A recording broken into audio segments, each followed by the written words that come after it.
빌립보서 3장 19절입니다.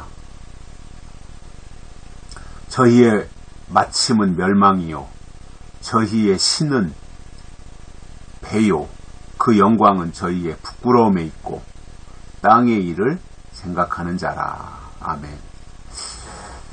바울이 반복해서 말하고 눈물을 흘리면서 말하면서 왜 그리스도 십자가의 도로 십자가의 원수로 행하려고 하느냐, 이 부분에 대해서 바울이 굉장히 탄식하면서 강조했다고 하는 것을 어제 말씀을 드렸어요. 그 상태로 가면 안 된다는 거죠. 십자가의 원수가 되는 일은 절대로 하면 안 된다. 그것을 바울이 강조한 거죠. 하나님과 가까이 지내야 되고 하나님이 주신 것을 소중히 여기며 살아가야 되는데, 십자가의 원수가 된다고 하는 것은 그 자체가 멸망인 거지요. 멸망. 있어서는 안 되는 일이죠. 그 상태가 된다고 하는 것은. 그래서 바울이 그토록 그렇게 되지 않기를 바라면서 눈물로 호소했던 겁니다. 그러면 그 바울이 이렇게밖에 할 수 없었던 그 이유, 십자가의 원수가 되려고 하는 그 사람들,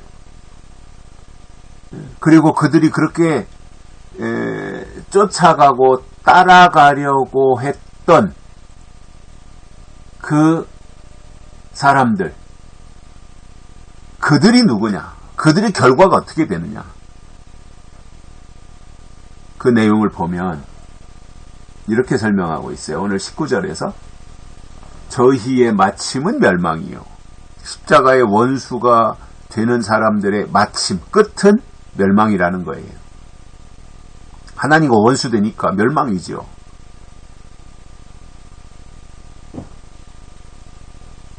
또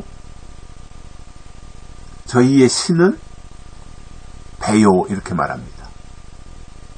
저희의 신은 배다. 배가 신이라는 거예요. 신. 하나님을 신으로 섬기고 하나님을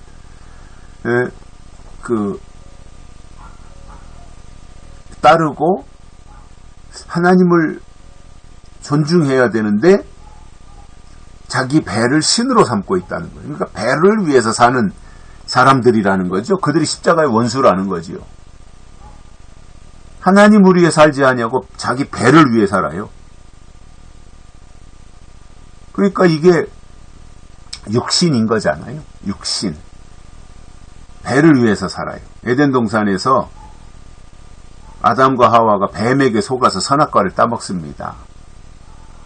그리고 아담과 하와는 에덴 동산에서 쫓겨나고 하나님과의 관계가 상실되고 또 해산의 수고가 있고 땀 흘려야 되고 이러한 일을 경험하게 되는데, 그때 아담과 하와로 하여금 선악과를 따먹도록 미혹했던 뱀은 어떻게 되었느냐면 배로 다닌다는 거예요. 배로. 뱀은 배로 다녀요. 이때부터. 그 전에는 어떻게 다녔는지 모르지만 결국 선악과 문제 이후로 뱀이 배로 다니게 된 거예요. 여기서 십자가의 원수들이 누구냐? 십자가의 원수가 되면 그 결과가 어떻게 되느냐? 저희의 신은 배라는 겁니다. 배를 위해 산다는 거예요.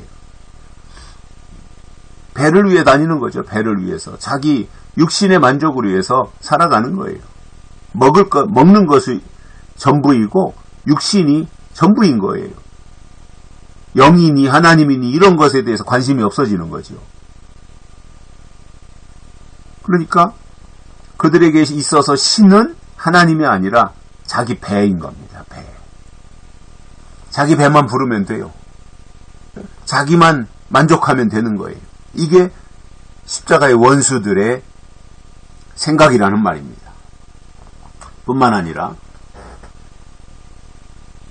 그 영광은 저희의 부끄러움에 있고 그들 나름대로 영광이라고 이건 좋은 일이라고 영광이라고 이렇게 생각하는데 그 자체가 부끄러움이라는 말입니다.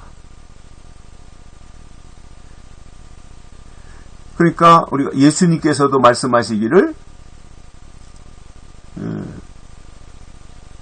그들이 그 혼인잔치에 초대받았던 사람들이 다 혼인잔치에 오는데 예복을 갈아입고 오지 않습니까?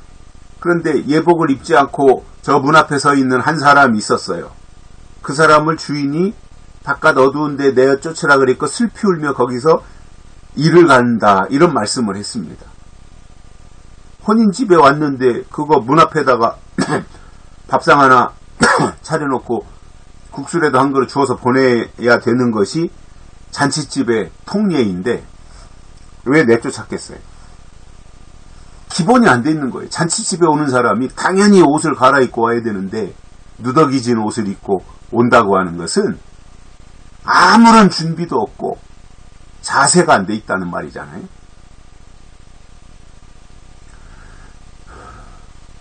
그리고 사람들은 내가 주의 이름으로 귀신도 쫓고 선지자 노릇도 했다고 했는데 예수님은 어떻게 말씀하셨어요? 내가 너희를 도무지 알지 못하느라 불법을 행한 자들아 내게서 떠나가라. 예수님이 모른다고 하신 거예요.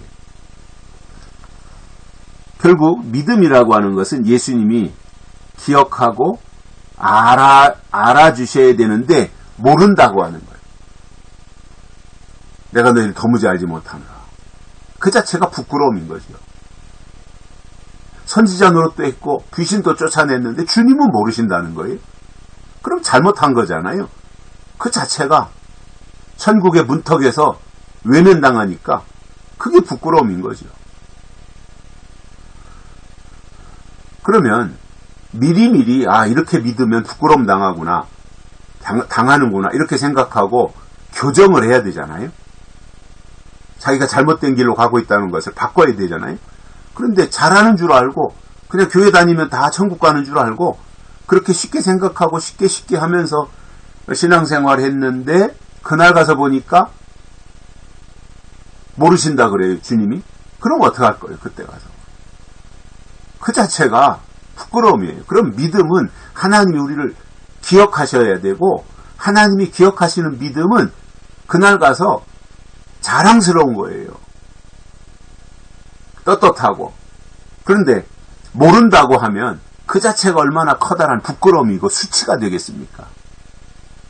근데 이 십자가의 원수가 되면 결국은 부끄러움이에요. 부끄러움을 부끄러운 줄도 모르고 영광스럽게 생각하고 있다는 거죠. 잘못됐다는 말입니다. 그리고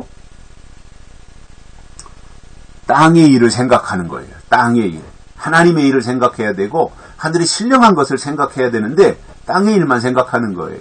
하나님의 약속에 관심이 없어요. 하나님의 뜻에 도무지 알려고 하는 마음 자체가 없는 거예요. 그냥 관심이 땅의 거예요. 자기 배만 차면 되고요.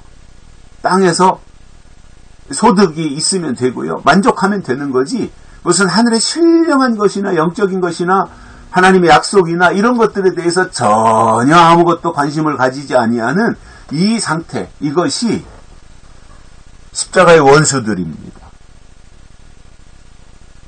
그래서 땅의 일만 생각하고 사는 거예요. 하나님의 일은 도대체 관심이 없는 거예요.